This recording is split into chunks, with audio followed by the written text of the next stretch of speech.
हमें अपने जीवन में कहानियाँ, सत्संग, भजन क्यों सुनना चाहिए? इसलिए क्योंकि हमें अपने जीवन के मुश्किल दिनों में असहाय महसूस ना हो, हमें कठिनाई का सामना ना करना पड़े, हमें अच्छे से जीवन व्यतीत करते रहें। इसलिए हम कहानियाँ, सत्संग, भजन सुनते हैं और हमें मुश्किल दिनों में मोटिवेशन मिलता रहे। पूरा जरूर सुने। एक बार गौतम बुद्ध जी अपने शिष्यों के साथ गंगा नदी के तट पर नहाने पहुँचे।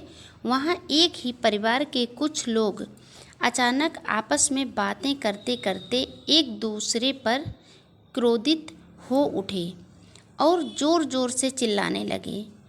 गुरुजी यह देखकर तुरंत पलटे और अपने शिष्यों से पूछा, क्रोध में लोग एक दूसरे पर चिल्लाते क्यों हैं? शिष्य कुछ देर सोचते रहे।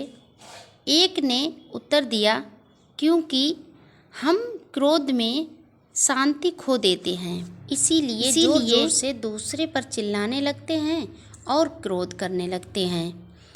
पर जब दूसरा व्यक्ति सामने खड़ा है तो भला उस पर चिल्लाने की बात क्या ज़रूरी है? जो कहना है आप धीमी आवाज़ में भी तो कह सकते हैं। गुरुजी ने पुनः प्रश्न किया। कुछ और शिष्यों ने भी उत्तर देने का प्रयास किया, पर बाकी लोग संतुष्ट नहीं हुए।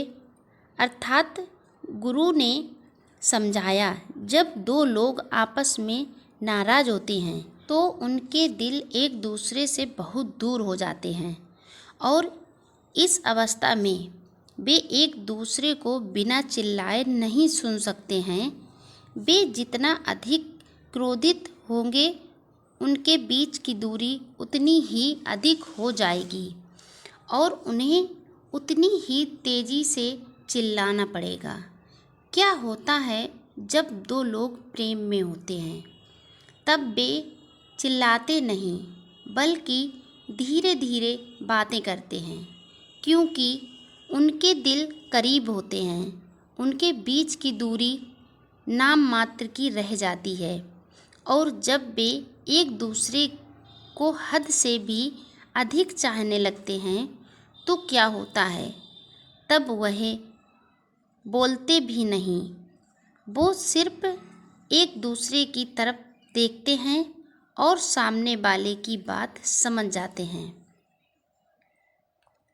यही छोटा सा उपदेश अगर अच्छा लगे तो प्लीज़ लाइक, शेयर, कमेंट ज़रूर कर दिया करें।